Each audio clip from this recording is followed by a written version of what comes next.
I am Derrick Carr, and I am about to take you behind the scene. We are talking to Ameerah Granger, the president of the Chickasaw Neighborhood Federation. She's going to talk about all things Chickasaw. We're going to talk about the preservation. We're going to talk about a lot of good information and a way that you can even get connected if you are a part of the Chickasaw area. Hey, check it out. We are going behind the scene. I'm with none other than my friend, my sister, someone that I've gotten to know pretty well, and that's Ameerah Granger. She is the president of the Chickasaw Neighborhood Federation. Tell us a little bit about how you got even involved. Well, I moved to Chickasaw to live in my grandparents' old home a little over a decade ago, and I just wanted to, the house was empty at the time. They used to rent it out. And so I just felt like, let me live in the house and work on it and fix it up. And so my grandparents obliged me in that. And it was a learning experience in terms of going from really being a child at home or being a renter living in the dorms and stuff to taking care of a house. And so with my grandparents' example, I was engaged in community activities. And so I was looking for the neighborhood association, found some of the members and became involved. Nice. So how long have you been the president? Oh gosh, this is a question I don't want to have. So, how long have I been president?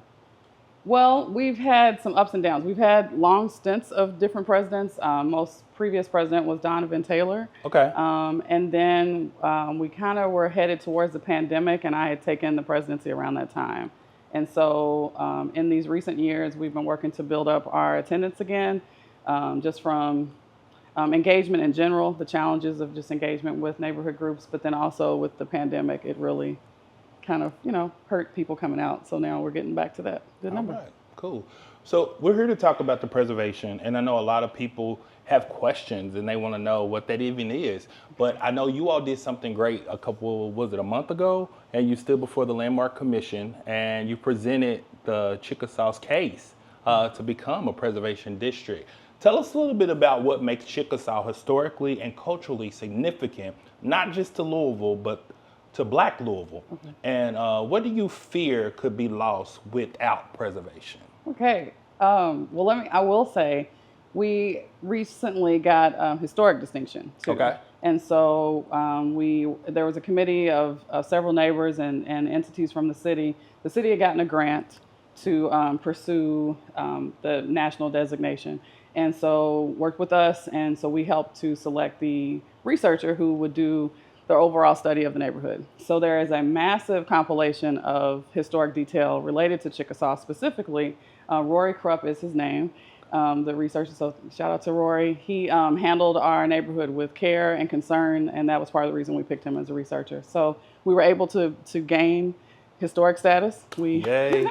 Yeah, so we are on the National Register with the Parks Network for neighborhoods throughout this country.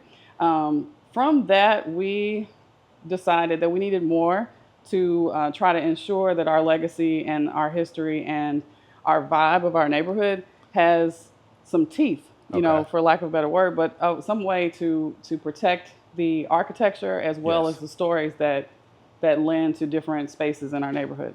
Okay. I don't know if I answered all the questions. No, you did. I mean, and I guess the part is like to Black Louisville. So what's that like with the preservation? What's that story that goes with that? So Louisville has a legacy and a current pattern of being highly segregated. At one time, Chickasaw was very much segregated. And so while our parks at one time weren't, when they did become segregated, Chickasaw Park was the only park that African Americans could come to in Louisville. And so when I think back to my granddad, like he played softball at the park, I always thought that was the park that was closest. I never really understood that was the reason. That was the only one I could go to. So with that, that storyline, you have lots of people who have stories and experiences and legacies in Chickasaw, not necessarily only African Americans, but the story for African Americans is really special in our city, in our state, and in our region, particularly with the ways that we had networks that helped African Americans secure property and be able to buy property. And then even with our famous folks, Samuel Plato, like with different houses, really great stock of housing. And he built all kinds of things around the nation. But just these different things that we don't make people pay attention to it, we do ourselves a disservice. And so not only are we making ourselves more aware, but we're making others take note of it too. And that's the part that we really want to do with this preservation work. Yeah, because we don't lose our story. We don't want to lose that. So that's important. Okay. So some residents worry that this could bring extra red tape, cost, or delays. What's your response to those concerns, and what's your plan to ensure preservation doesn't lead to displacement? Okay. I think that the concern is real as we face like gentrification, different measures like the West End TIF, things that maybe are said to be good for the West End or said to be good for certain communities, but then when you get into it, it's like, well, wait a minute, when are we seeing the benefit? And so with preservation, we wanted to see the same stability that other communities have found, such as Clifton, such as Old Louisville, such as Cherokee Triangle. There are several, and it's not so much that it's automatic, but it is something that helps us have a voice in what happens moving forward in our community, and not just things happening to us.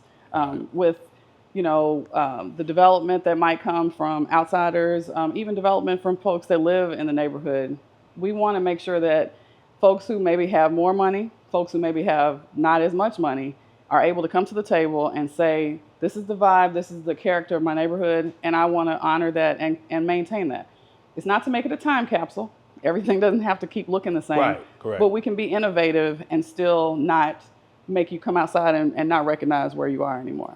So, and then another thing that I like about what you all are doing, and I know you'll probably tell us a little bit more about this, you all are still educating the people, correct? Mm-hmm. So y'all have meetings, different things in that. I know I've participated in hanging signs and walking the neighborhood and canvassing and different things to let people know when y'all have meetings. Yeah. Talk a little bit about that. So we are trying to, in like when I said earlier about rebuilding with the Federation in general, last year was really one of the first times that we ever canvassed for the Federation itself.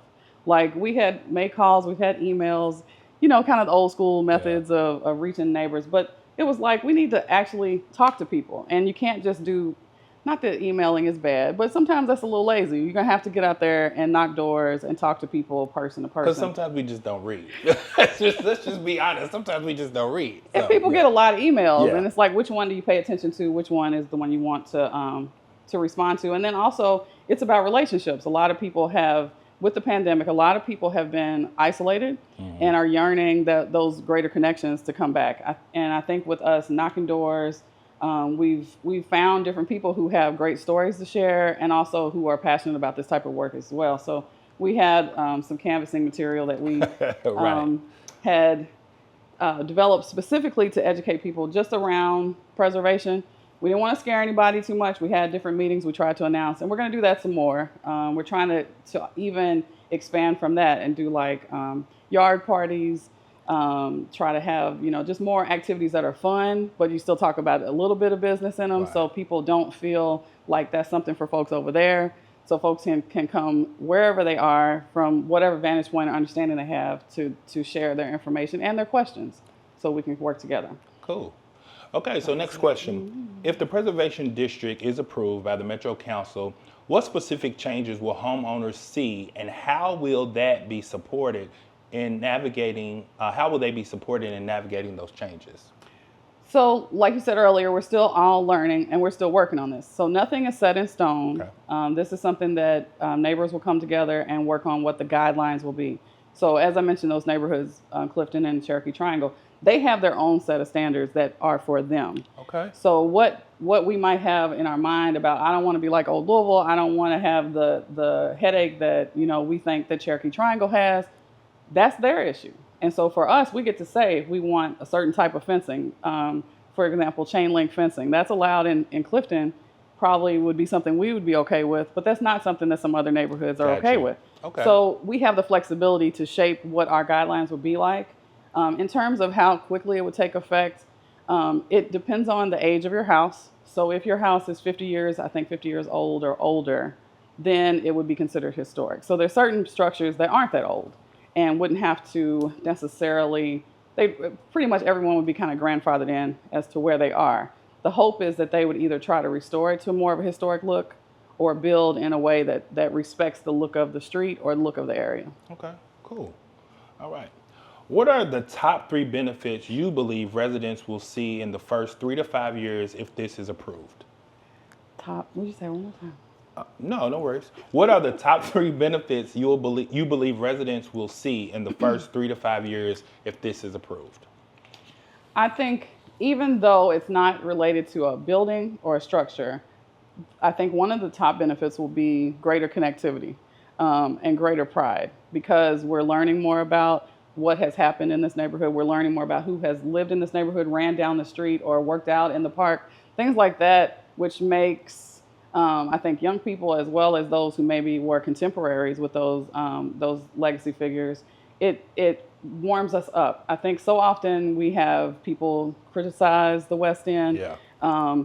They stereotype the West End Too often. and they've never been down here. Yeah. And even if they have been down here, they haven't seen every part and they don't know the story. And so I think in general it's going to inspire people to be curious about the history, not only in Chickasaw, but our history everywhere, digging deeper into our family stories, our church member stories, our neighbor stories, and understanding that you didn't have to just be famous to have had a great impact on the neighborhood. It might have been that your family kicked off the fact that the parks were desegregated. Yeah. Your family might have been the reason that a street light was installed. Mm-hmm. And those pieces all count up for us to have the stability that we want. And so that would be my second thing I think we would come to have from this is stability.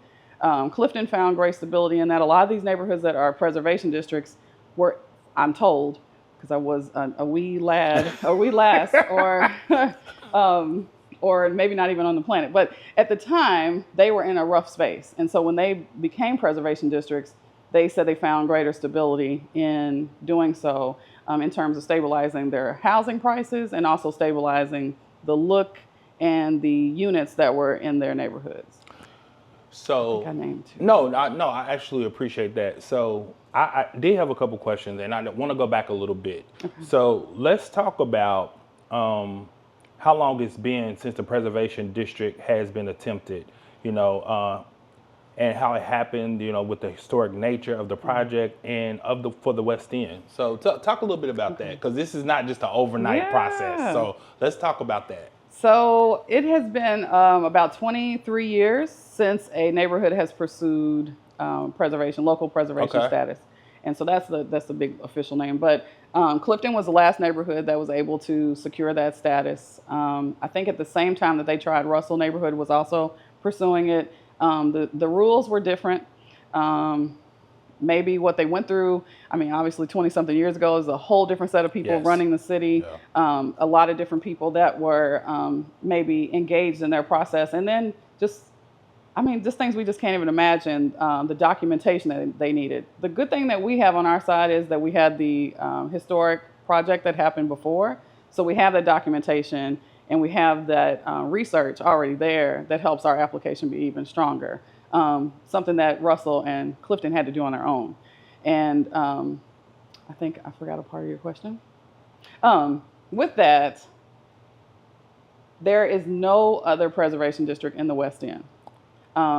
Parkland has the business district that is a preservation district, but it's just a very small amount of that, like maybe 3 blocks. Okay. And it's more of the front facing. So if you think about where the Masonic Temple is, in that corner there, that is the only preservation district in the West End, but it is not including the entire neighborhood. And so we would be the first in terms of an entire neighborhood, and that was by choice. We didn't want to cut out different divots, which is an option. You don't have to have a preservation district cover the entire thing, but our entire neighborhood we wanted to make sure was a part of this.